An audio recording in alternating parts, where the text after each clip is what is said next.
할렐루야. 오늘도 함께 하신 주님을 찬양합니다. 오늘 같이 나눌 하나님의 말씀 열왕기상 20장 22절로 34절까지의 말씀을 통하여 반복되는 전투라는 제목으로 같이 나누기를 원합니다. 자, 어떤 일이 있었습니까? 이제 아합 왕과 아람 왕 베나닷의 전쟁이 있었지요. 그리고 그 결과는 어떻게 됐습니까? 선지자의 말대로 하나님의 말씀대로 행하자 아람 사람을 쳐서 크게 이겼다라는 것으로 21절까지의 말씀이 나오겠습니다. 그 전쟁에서 승리하게 되어졌는데 이것으로 끝났느냐? 아니요. 이 이후에도 오늘 말씀의 제목대로 이 전쟁이 계속 반복되는데 이 여전히 이 전쟁의 주권은 하나님께서 쥐고 계시다는 것을 다시 한번 보여주고 있습니다. 자, 한 절 한 절씩 읽으면서 같이 나누기를 원합니다. 먼저 22절로 25절까지의 말씀입니다. 그 선지자가 이스라엘 왕에게 나아가 이르되 왕은 가서 힘을 기르고 왕께서 행할 일을 알고 준비하소서. 해가 바뀌면 아람 왕이 왕을 치러 오리이다 하니라. 아람 왕의 신하들이 왕께 아뢰되 그들의 신은 산의 신이므로 그들이 우리보다 강하였거니와 우리가 만일 평지에서 그들과 싸우면 반드시 그들보다 강할지라. 또 왕은 이 일을 행하실지니 곧 왕들을 제하여 각각 그곳에서 떠나게 하고 그들 대신에 총독들을 두시고 또 왕의 잃어버린 군대와 같은 군대를 왕을 위하여 보충하고 말은 말대로 병거는 병거대로 보충하고 우리가 평지에서 그들과 싸우면 반드시 그들보다 강하리이다. 왕이 그 말을 듣고 그리하니라. 네. 이제 아람은 여호와가 고작 산의 신이다. 그렇게 생각하고 있었습니다. 하지만 하나님은 전쟁을 시작하기도 전에 이 적군의 상황을 모두 다 아시는 하나님이신 줄 믿습니다. 그 하나님께서 한 선지자를 보내 내년에 있을 전쟁을 대비하여서 이스라엘의 전력을 키우고 행할 일을 준비하게 하십니다. 하나님이 누구신지 먼저 알고 순종해야 하는 것은 아람이 아니라 이스라엘이기 때문입니다. 지금도 말씀에 대한 신뢰와 순종이 영적 전투의 가장 중요한 준비사항이라는 거예요. 하나님의 말씀을 알지 못하면 어떻게 하나님의 마음과 하나님의 뜻을 알 수 있겠습니까? 교회의 모든 일들과 모든 과정 속에서도 하나님께서는요, 말씀을 통하여 깨닫게 해주시고, 말씀을 통하여 그 안에 변화를 이끌고 계시다는 거예요. 기억하십시오. 하나님께서는 오늘도 말씀을 통하여서 하나님의 나라를 위해 준비하는 복된 하나님의 사람을 구하고 찾고 계시다는 것을 믿으시기 바랍니다. 이렇게 전쟁에 패한 아람 왕 베나닷은 평지에서 싸우면 이길 수 있다고 생각하였고 그 다음에 군대를 재조직합니다. 자기 욕망을 채우기 위해 끊임없이 명분을 만들어내는 것이 세상의 일들이라는 거예요. 군대를 동원하고 약자를 희생시키는 일을 반복하면서도 이 탐욕의 엔진은 멈추지 않는다는 거예요. 반복된 실수는 실수가 아닙니다. 자기 중심적인 태도를 직면하고 과감히 탈피해야 하는 교만이라는 거예요. 오늘도 교만을 내려놓고 오직 말씀으로 말미암은 순종의 겸손함이 우리 삶에 있기를 예수님의 이름으로 축원합니다. 계속해서 26절로 30절까지의 말씀입니다. 해가 바뀌니 베나닷이 아람 사람을 소집하여 아벡으로 올라와서 이스라엘과 싸우려 하매 이스라엘 자손도 소집되어 군량을 받고 마주 나가서 그들 앞에 진영을 치니 이스라엘 자손은 두 무리의 적은 염소떼와 같고 아람 사람은 그 땅에 가득하였더라. 그때에 하나님의 사람이 이스라엘 왕에게 나와 말하여 이르되 여호와의 말씀에 아람 사람이 말하기를 여호와는 산의 신이요 골짜기의 신은 아니라 하는도다.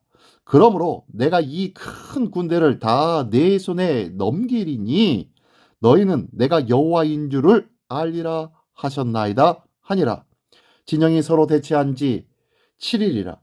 일곱째 날에 접전하여 이스라엘 자손이 하루에 아람 보병 10만 명을 죽임에 그 남은 자는 아벡으로 도망하여 성읍으로 들어갔더니 그 성벽이 그 남은 자 2만 7천 명 위에 무너지고 베나닷은 도망하여 성읍에 이르러 골방으로 들어가니라.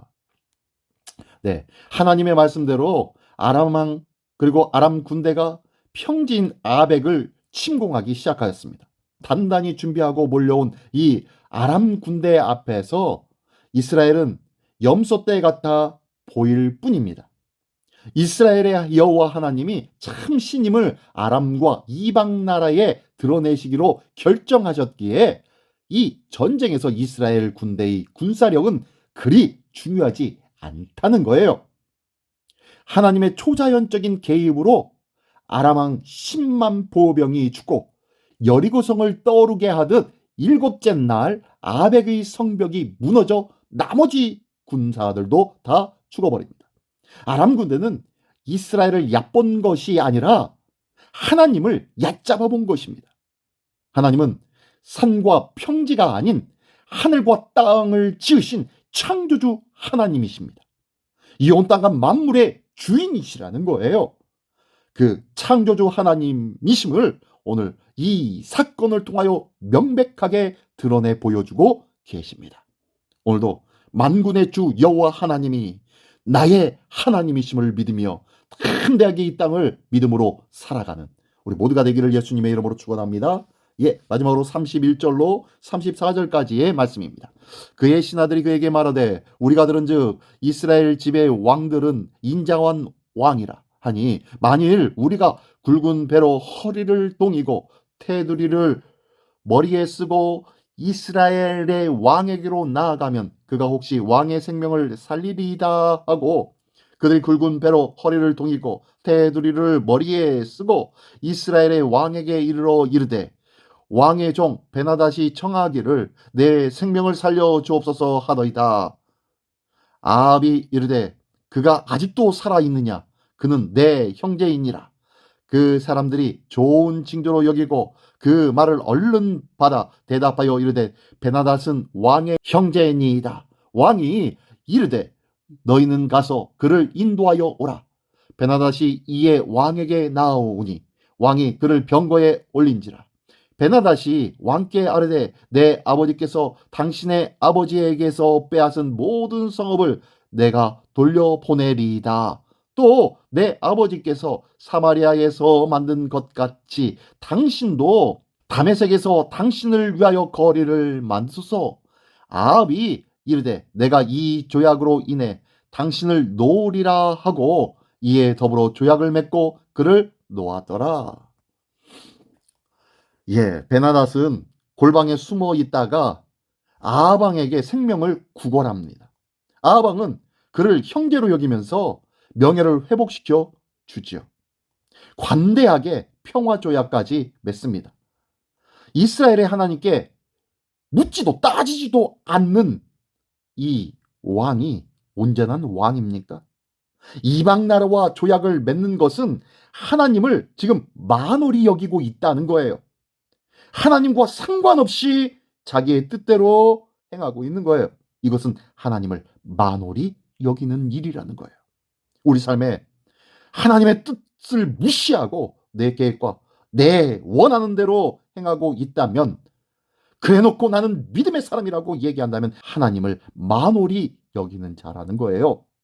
자, 어쨌든 이렇게 승리를 주신 전쟁의 주관자는 하나님이신데 하나님에게 돌릴 영광을 훔쳐 자신의 통제 아래 두려는 이 허영심이 문제가 되는 거예요. 우리도 하나님이 하신 일을 기억해야 조그마한 성취에 우쭐하거나 간교한 찬사에 흔들리지 않을 것입니다. 오늘도 오직 하나님께서 나의 삶에서 어떻게 역사하시고 어떻게 주관하고 계신지를 낱낱이 손꼽아 세워가며 하나님 앞에 감사할 수 있는 자 되기를 원합니다.